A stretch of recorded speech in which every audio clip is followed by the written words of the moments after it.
I like to describe myself as choosingly lazy. Like I am definitely not a high achiever in that aspect.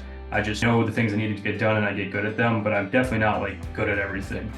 So I personally didn't care about school like pretty much at all, but I did care about not going into a bunch of debt, and I did care about starting my entrepreneurial like journey fast and running businesses quicker. So it became more of a less of like I really care about school and I want to like do this as well as possible to like I want to start real life, and this is a great avenue towards that. So basically our program works for pretty much anyone. People that do best with it are kids that are like go-getters and are really after it, because they're just like, oh yeah, I'll just do this and then I'll be ahead. And then it also does work really well for any kids that are like really struggling. So if a kid's like really struggling and they can't seem to be doing well in school and they don't know what to do with their life, this gives them a really good avenue to be like, oh no, I do have hope still. Like I can just do this and then I'll save a bunch of money. I'll be able to start earning money faster and everything will be good. So. Welcome to Resilient Entrepreneurs, the podcast where we speak with business owners and entrepreneurs from around the world and from all walks of life in the hopes that something you hear will leave your business a little richer. We're your co-hosts, Vicky and Laura from 2-for-1 Branding, supporting new entrepreneurs as they launch their business and offering you the tools you need to succeed. It's why we invite experienced, successful entrepreneurs to share their wisdom with you on this podcast. And if you love hearing their stories, please subscribe on whichever platform you're listening to or watching it on right now. You'll be notified of the next great episode. Well, today we've invited the remarkable Andrew Olson to the conversation. He's 20 years old and he's the founder of Fastrack, an educational consulting firm. He'll share with us his journey that led him to starting this business. His target audience is 8th graders through to 12th graders. If you know students in high school, this will be an episode not to miss. Welcome, Andrew, to Resilient Entrepreneurs. Thank you for the introduction. Appreciate it. Thank you. Yes, welcome, Andrew. And as a mom of a teenager, I am very interested in this conversation we're going to have today about education and how you help teens. But before we go there, let's go back into a little bit of your history. What kind of kid were you? Were you a bit of an entrepreneurial kid? Did you have the proverbial lemonade stand? Yeah, so I grew up, I always knew that I kind of wanted to do my own thing.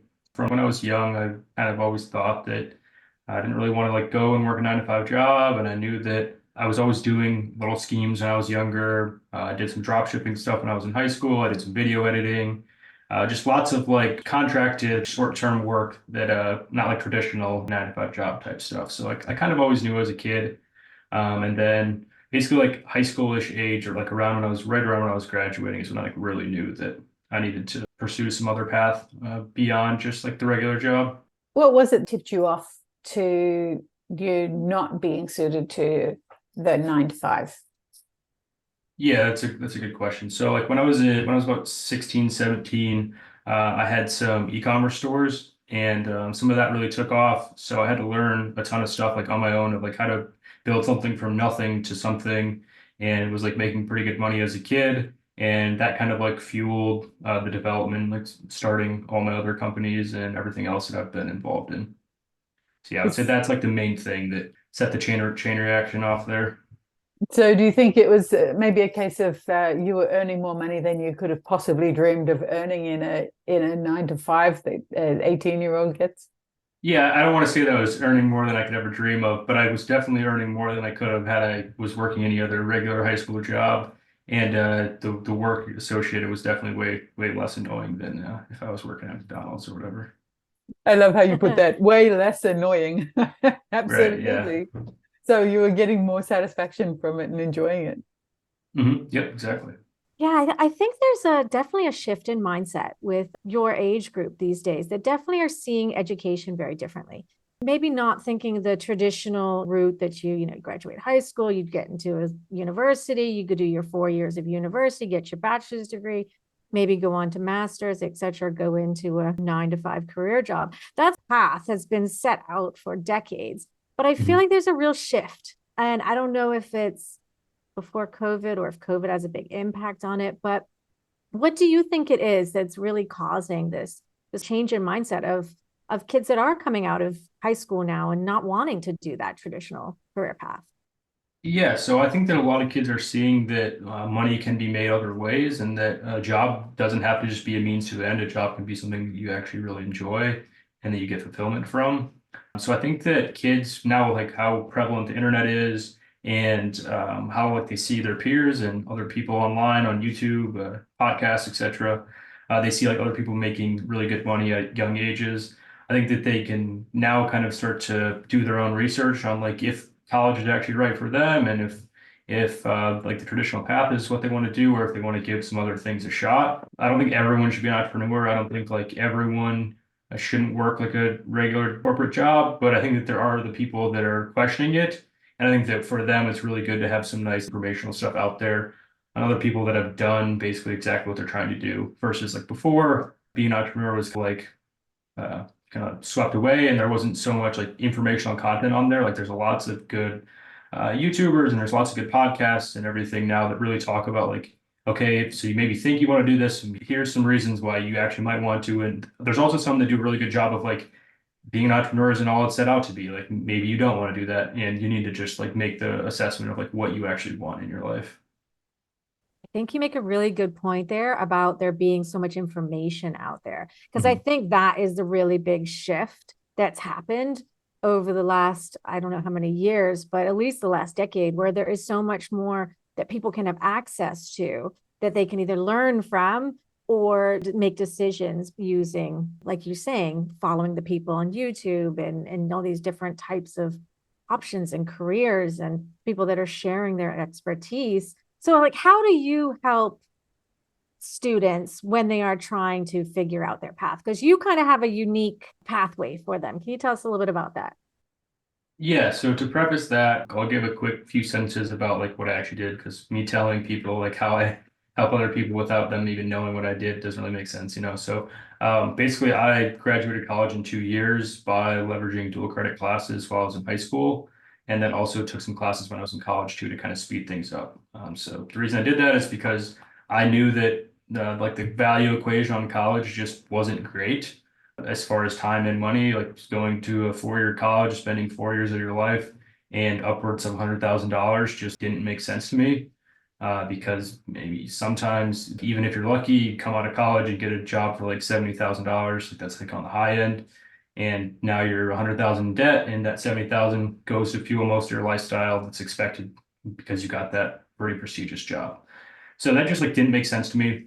And I knew that that couldn't be the way that it worked out. So I started researching alternative ways to get done with school faster, still getting that 4 year advanced degree.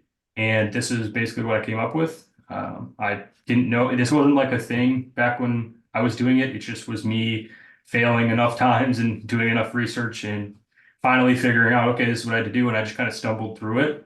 And it wasn't easy to do. So basically, that's part of the reason why I started this company. I had a lot of connections through the tech industry. It was like where I started doing some tech work. A lot of other founders of companies and a lot of entrepreneurs told me like this is a great idea and something I should really pursue to actually like sell to people because it can be super helpful. And that was the point at which I started actually putting the business together. And the primary goal of business is just to make this as easy for parents and students as possible. Because I know that when I did it, it was super difficult. There wasn't really any information out there, and there was virtually no one who could help because it hadn't really been done. And if it had been done, no one talked about it. And a lot of the same stuff is still true. I don't want to say that I'm the only person that's done it or the only person in the industry, but I'm one of the maybe five that are talking about it. So maybe there's hundreds of people or thousands of people that have done it. I haven't really seen anybody else talking about it, but if there is, there's no more than three because I haven't been able to find anybody.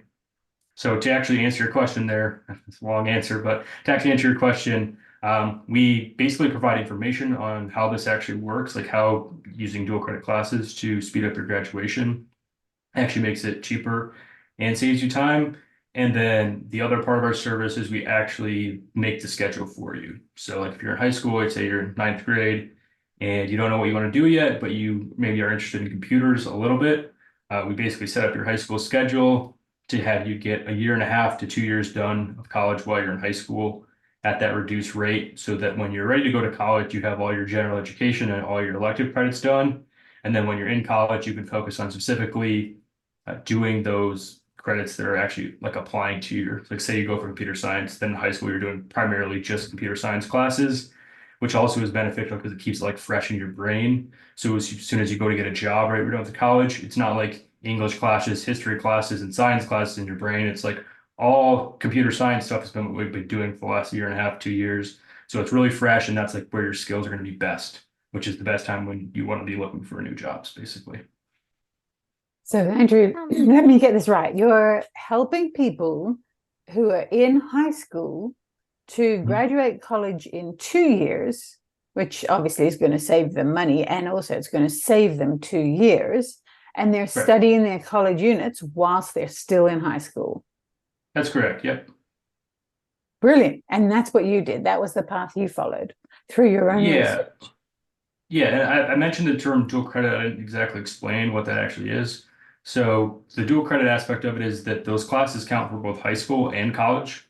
So there's classes that you can take that count that like fulfill your high school course requirements and then also give you college credits as well.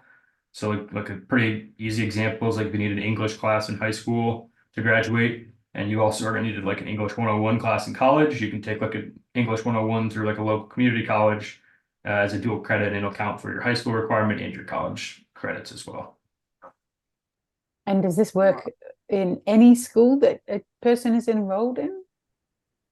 Yeah, that's a good question. So school to school, it's a bit different. However, there are online programs. Like if your school doesn't directly offer dual credit stuff, there's a lot of online stuff that you can get enrolled in.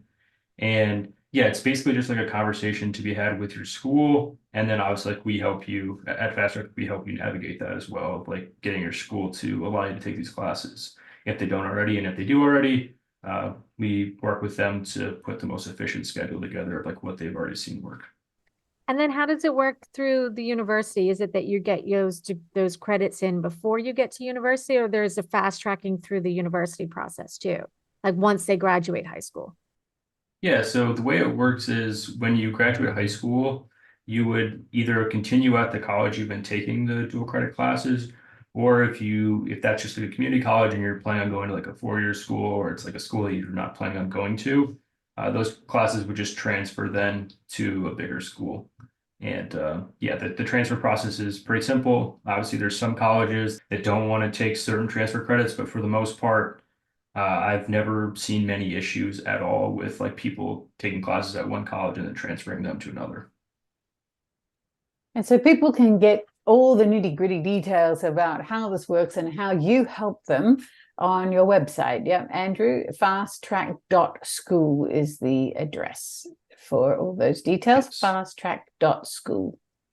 It's a really interesting premise that you're bringing to the table. You're solving a real problem that so many school leavers have, and you're showing and sharing with school leavers how they can prepare for their life even while they're at school. I love that you using that, and something on your website said the sooner you jump in on a system like this and become aware of what's available to you, then the faster you can track through, because you can start sooner on the system.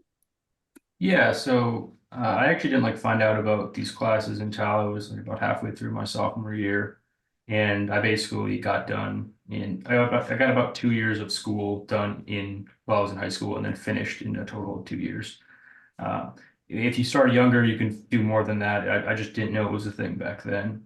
And obviously, the more time you save, the more classes of these you take in high school, the more money that's going to save you. Because the one thing I didn't talk about earlier either is that these classes cost like $40 to $60 per credit, versus like at a public school, you're going to be looking to pay like $700 a credit, and a private school like $1,000 a credit. So it's like 10 to 15 times cheaper to take them this way than it is like in an actual college on campus.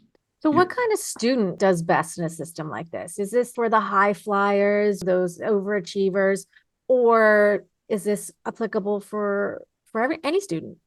That's a really good question. That's the number one thing that worries people, is like the parents might think like, okay, my kid like doesn't really care about school, like they're probably not going to do this, and or they're like not smart enough or whatever.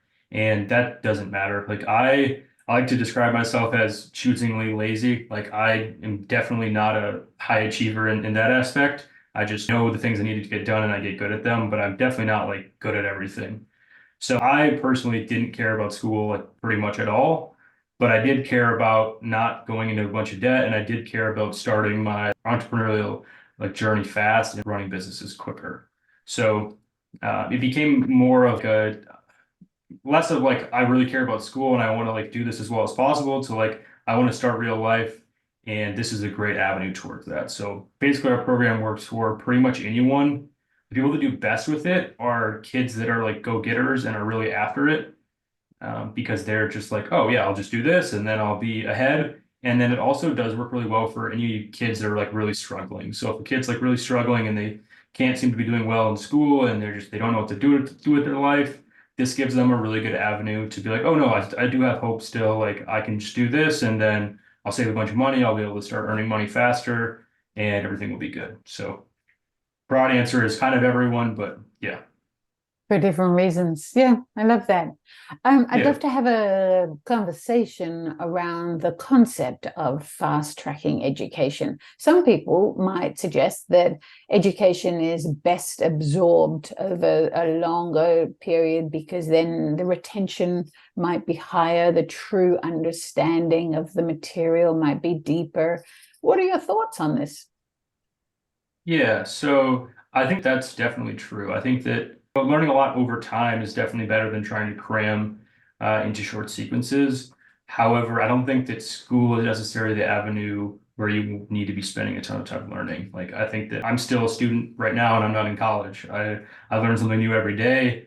I still push myself and I'm just not paying for it anymore. I think that college is not necessarily the best way to learn what you're trying to get good at. I think that the best way to learn what you're trying to get good at is usually just doing it.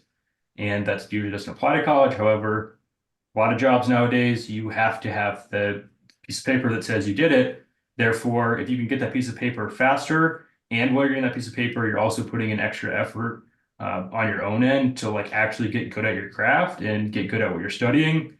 That puts you leaps and bounds ahead of everyone else that's just waiting 4 years and slowly learning and then forgetting and not actually implementing. This gives you the opportunity to learn and then implement as fast as possible, which I think is like the best way to get good at something.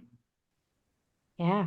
Well, I mean, I know that's so true. I did 4 years of university, and majority of the skills I've learned by doing, not all Exactly. Yeah. from Yep. studying.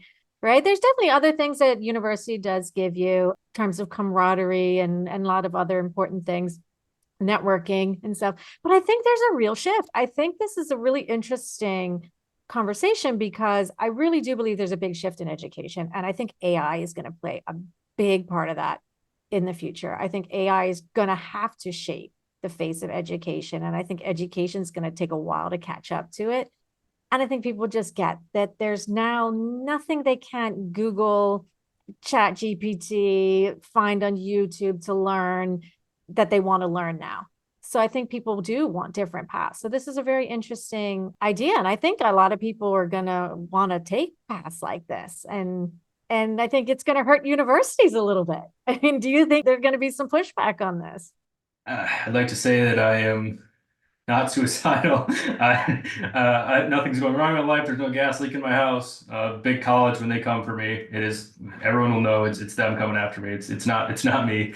However, no, I'm really glad that you brought up the other aspect of this, which is like the camaraderie aspect. And like there is definitely a value to like going to a college and being around a lot of like-minded individuals who are your age and everything like that. Which is why I'm not like 100% like college is bad, college is a scam, whatever. Like, I don't think that's true. I think that college is good in small doses. Like, I think that college is great for you to go and have a fun time for a year and a half, 2 years, while also getting your degree that says that you can do something. I don't think that like spending 4 years in college, like partying and whatever and putting yourself in debt is a good move at all. So I think our system has basically put together a really good balance of like, yeah, you should still go to school, you should be social, you should learn the camaraderie aspect. Those will be like your friends for life, some of them, and while also making sure that you're career focused and actually like, setting your life up correctly so you're not just like wasting a bunch of money in school and like burning your life away. So tell us, how are you setting your life up, Andrew? As far as you mentioned, there's a number of businesses that you're interested in or already have started. Let's chat a bit about that.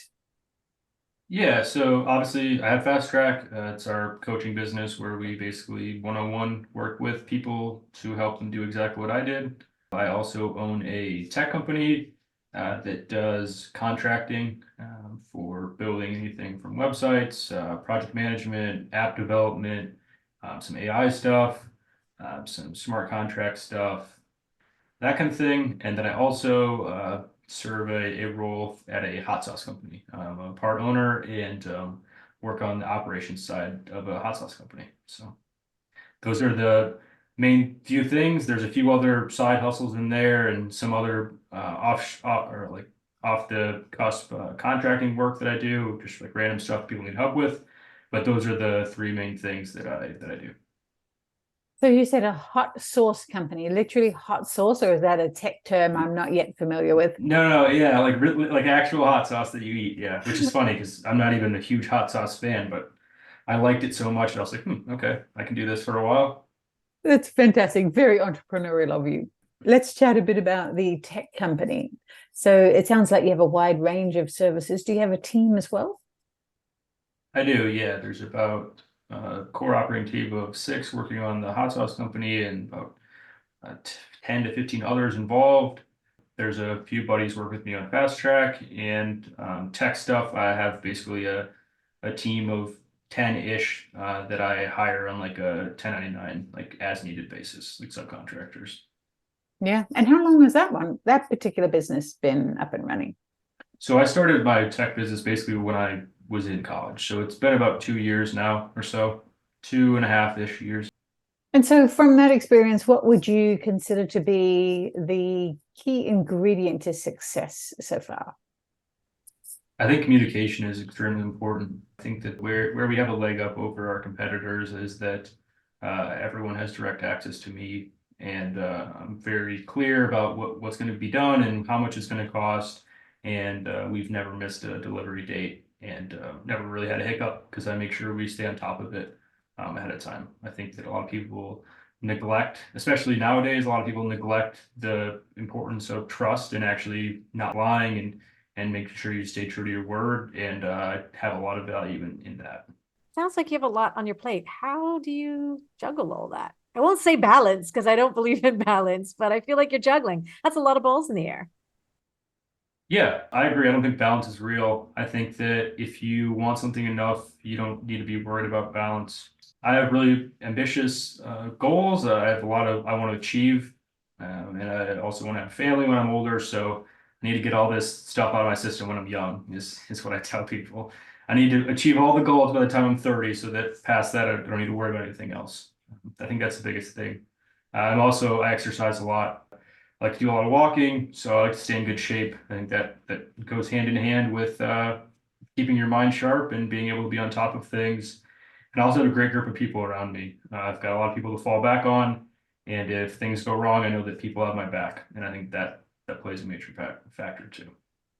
So I'm hearing three principles of success in what you just said. One is communication. One is perhaps it's self-care or health. Self-care improvement, yeah. Yeah. And then the third is the community that you choose to have around you. Do you have a morning routine? Just tapping into the self-care or the health focus? So yeah, I've gone back and forth on that a lot. A lot of times you'll see the guys and they'll start screaming at you and tell you got to be up at 4 in the morning every morning and you have to eat oats in the morning and your protein shake and you don't go to the gym by 7, you're a loser, and you'll hear all that stuff. And then you've got the guys who are billionaires who sleep in till 10 in the morning, they do a few calls and they enjoy their life with their family and their kids and whatever.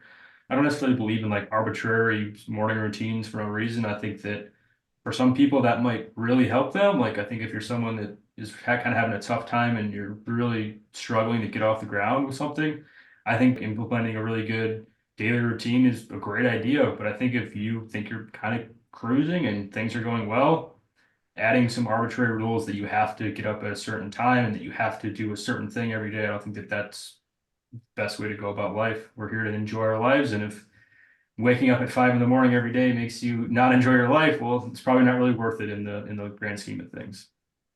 I hear you on that. Thank you for saying that. Right. Absolutely with you on it. I'm not a morning person. Um, yeah, I totally agree. But you also mentioned goals. So I'm curious, what are your big goals? You got any big audacious ones to share? Yeah, I'd like to hit 100 million net worth by 30. That's the primary focus. And I'd like to, throughout that, never lose shape, never lose the six pack, never feel like I can't do certain things because of my health. Those are the two main things: maintain my health and make a bunch of money. Nice. What are you going to do with 100 million, if I may ask? I'm going to make sure my family's good. I'm going to make sure my family's good. I'm going to make sure that I have a nice, good lifestyle and make sure everyone around me is taken care of. Yeah, I'm sure love some of that. that will fund the next venture too, because I don't think I'll ever really stop doing anything. But I was Yeah. just gonna ask, like, is there retirement in there, or is this is like, some entrepreneurs think of, okay, I want to make 100 million and then I'm gonna relax and go travel the world.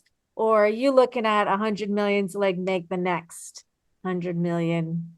so I think that you can get really caught up with the grass is always greener mindset, and that like, okay, I need to hit this goal so that in 10 years I can hit this next goal and all that stuff. I think that at some point you need to kind of be content with what you have. And even right now, I'm content with what I have. However, I'm not going to stop. I think that it'll be the same way in 10 years when I hit that goal. I think that it'll be okay. I did what I said I was going to do.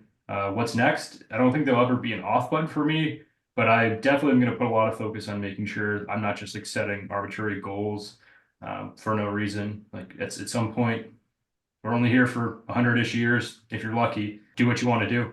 It's not all about money. Yeah. It's a really good approach, Andrew. How have you been funding your businesses so far? Are you bootstrapping? Have you had investors? So I think that I got lucky. I made good money when I was young, doing some e-commerce stuff, and basically that funded the tech company that I launched. And since there, it was kind of just I used that initial money to start up and do some advertising. Landed some good contracts early on, and the snowball effect just happened. Um, I don't like to sit on a ton of cash. I like to kind of throw money at things while I'm still young and can afford to do so. And yeah, I like to say I got lucky when I was young and made some good choices instead of partying and whatever. When I was in high school and college, I decided to make some good choices, spend some money, and stack up some cash, which then allowed me to get the ball rolling. Has it been easy all the way through, or have you had a few pitfalls and things you've needed to, challenges you've needed to overcome? Definitely not. No, definitely not easy at all. I don't want to complain, but this year specifically has been just tons and tons of just random crap coming up. That's just like, geez, got the worst luck ever. We had some health stuff, had some weird business things, got scammed on, just random things gone wrong. So nothing's ever, nothing's ever perfect.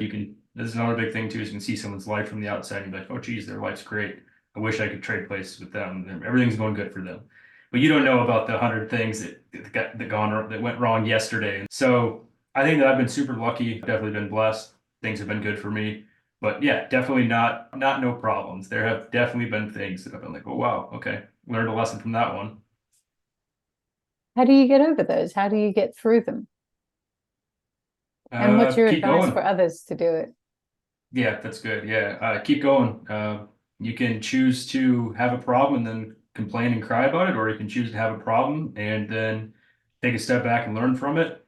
And in only one of those outcomes is are you going to keep going forward. One of them is just going to set you back even more, and the other one is you're going to learn something and you're going to learn not to make that same mistake ever again. Where do you get this great wisdom from, Andrew? Have you always grown up in this environment? Is it self-studied? Yeah, I'm constantly learning, and I'm always constantly improving. So I'm always doing a lot of research. I'm always reading a lot of books, and I'm never not willing to accept that I might be wrong about something. So I think it's a big piece of advice to people is you're never too big or too anything to listen to someone else's advice. Yeah, that's awesome. I was gonna ask the same question. Vicky just jumped on that too. It was gonna She be, stole what it. was your advice? She stole it from me. Well done, well done. That's amazing. So, what's your secret to success? What do you think is your special sauce? What's that thing that maybe somebody who's young and listening to this that they should be striving for? I think that it's one of those things where when you zoom out a little bit and you think of your life and what you actually want to do, and if you kind of just want to blend in, or if you do want to stick out, and that doesn't have to be being famous or having a bunch of money or whatever, but if you just want to be really good at something, is that what you want, or do you just want to blend in? And by no means is everyone someone that even wants to stick out. Some people just want to blend in and they want to coast in life, and that's great. They're maybe happier than I am. I have no idea. I've always just kind of known that that was not my path. I've always wanted to kind of do big things and achieve a lot. So I guess just wanting it more than anyone else is kind of the what it comes down to. Yeah. And having that grit and resilience along the way too is going to serve you well. So the pitfalls you have had the last year, and I'm sure some before then, they only serve to help you get better as you go. It's fail fast, fail forward, keep going is really the key we hear from so many great entrepreneurs who have been Absolutely. through similar journeys. So, Mhm. what is your definition of resilience? How does one become resilient, do you think? That's good. That's a great question. Um, Again, I'm going to kind of answer like I answered before with the morning routine thing. I think it looks a lot different for everyone. I think that you need to understand you're put on this earth with one body and one soul and whatever and one brain. So you can either try to change what you have, or you can learn how to effectively work the machine. You can grind your gears for a long time trying to be someone else and trying to do something that you're simply just not meant to be doing and not enjoying. Or you can really learn what you're good at, and you can learn how to actually like navigate things with what you've been given. So I think being resilient is just, I don't think it's the hard work like running against a wall for no reason. I think it's the learning how to overcome certain things based on what you have going on. If you're really good at one thing and you're terrible at five other things, maybe you should just do the thing that you're really good at, and then in the background be improving those other things. I don't think you should like just be grinding your gears, spinning the tires on a bike while the bike's lifted, going nowhere, trying to do those five other things that you're not good at. So I think being resilient is just making sure you keep that in mind and also not giving up. You're going to probably fail more than you succeed. I know that I've failed for every one thing that I've done right. I've messed up 100 times. For every one good business, there's been five others that have lost money. So if you look at losses and fails more of a learning experience than an actual loss, you'll never lose again. Goodness, I feel like I'm on stage with a motivational speaker, Andrew. Oh You, yeah, that's you, funny. yeah, your mindset is so geared towards a positive outcome, which is obviously the way we achieve our dreams and goals. And I just want to honor you or acknowledge you for having that mindset, because some people take their whole life to get this stuff right. And you're sitting in Thank front you. of us at 20 years old and you're clearly embodying those principles. Thank you. Yeah. I don't know. I don't think I've always been like this. I think that if I had to give a quick 1 second answer of how, it's what's the alternative? If you're not positive, what's the alternative and how is it going to help you? Was there ever a time when you thought you might quit? So there's never been a time when I thought that I would necessarily quit doing my own thing, because I think there's a ton of freedom that comes with being an entrepreneur and picking your own schedule and having the freedom to kind of do what you want when you want. There have been times where I've questioned if this is what I actually want to do with my life. I've gotten job offers for really good sums of money that have made me question, like, maybe I don't care so much about the doing it all on my own thing. But I think a lot of that changed, and I touched a little bit on this earlier. I think a lot of that changed when I had a really good team around me. When I had a really good team that I knew that even if I failed 100 times in a row and just couldn't seem to get it together, they'd pick me back up and we'd be okay. I think that changed a lot of like, this is a forever thing, and I'd rather get stomped out 100 times than have to go to some job all the time that I don't like doing. So since then, it's kind of been like, yeah, this is going to be a forever thing, and It'll always be okay. Figure it out. And how did Yeah. you get that team around you? Did you select them? Were they just attracted to what you were doing? Is it family? Is it friends, strangers? I mean, it's friends now. At one point they were strangers. Now they're friends. I can't contribute more than being in the right place at the right time and luck. I guess people say fate or whatever, but I don't know. Luck and being in the right place at the right time. And making sure I set my stuff up so that I'm in good situations. And I think that's it. You call it luck. I would call it preparation. When you have set yourself up to be ready for an opportunity when it appears and to be in the right places and to have the courage to go to certain events or to introduce yourself to certain people. I imagine just from talking to you that you are that kind of guy, that you are willing to put yourself in front of big opportunities. You might call it luck. I would call it preparation. Thank you. Yeah, appreciate it. Yeah, well, I'm just waiting for your TED Talk. Are you planning one? Because I feel like you've got a unique idea and this might be a really good topic to bring up. I mean, it's a bit of a disruptor thing you're doing here with Fastrack. I think it's Hey, exciting.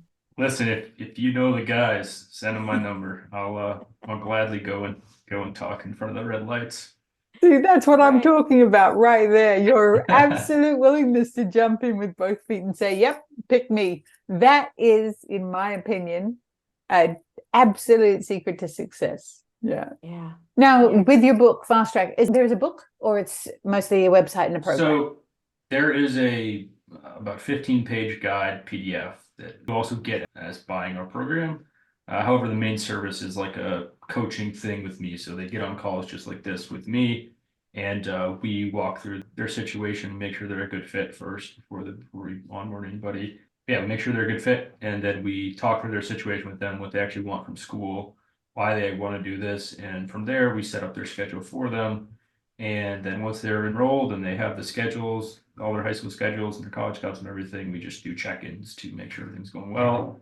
We also help with like some mindset stuff and just making sure kids are staying on the right path. And if they have questions, they have business questions, they have personal questions, they have health questions, whatever, we're also there to just kind of walk through that with them. And we don't know everything, but I have a lot of advice to give, and people are willing to hear it. I'd gladly tell it to them. Yeah, that's awesome. I think it's an incredible thing. I think, like I said, you're a bit of a disruptor in this space, which I absolutely love. I love that you're young and ambitious and you're really showing a different path for people to follow and take their own journey because it isn't so linear anymore. I think you gave really strong advice when you say find the thing that you're really good at and hone in on that. I feel like go deep on that. It's not necessarily what your passion is, even, it's what you're good at. Like, so figuring out what you're good at, then figure out the things you're not good at and get the team around you to take care of that. And that is a huge secret to success that we've talked to other entrepreneurs about. And you've just really clarified it nicely today. So I really appreciate this conversation. And I really appreciate you coming and sharing this exciting new opportunity for students to take on. I mean, my kids are in an international baccalaureate school. It sounds very similar because they're doing as well, like the courses that can be college credits. So it's intense. It takes a lot, but it is so worth it when you see the end goal and you see the opportunities that come faster for them and faster for the students that you work with. I think it's really spectacular. And I have no doubt you're going to hit those goals, maybe even sooner than 10 years. Please come back and tell us all about it. And we really appreciate your time, your energy, your enthusiasm, your great ideas, and all your spectacular advice. So thank you so much, Andrew. I really appreciate your time today. Awesome. Yeah, I appreciate you guys having me. And I think you said something important at the end there too. Of it might be hard to do like the IB programs and the taking the classes. The one comment on that would just be like it might be a little bit more effort now, but in the long run, if you were to zoom out a little bit and you look at the 10% more time or whatever you need to put in now, it saves you 100% more of the like freedom in your next 2 years and then in your career. That kind of like sets the spark to for your business that you're trying to start or your job to your career to really like spark and take off. I think that the 10% is definitely worth it. And I actually tell people that a lot of the times with our program, it takes less time. Like I noticed that a lot of these dual credit classes take less time. They're maybe a little bit more, a little tougher as far as like making sure you're studying the right things and paying attention, but like actual like time, they're easier, and that's like another big reason I had them too. I needed time to spend on my businesses when I was in high school, so it was great for me because it was less like busy work and more just like get to the point stuff.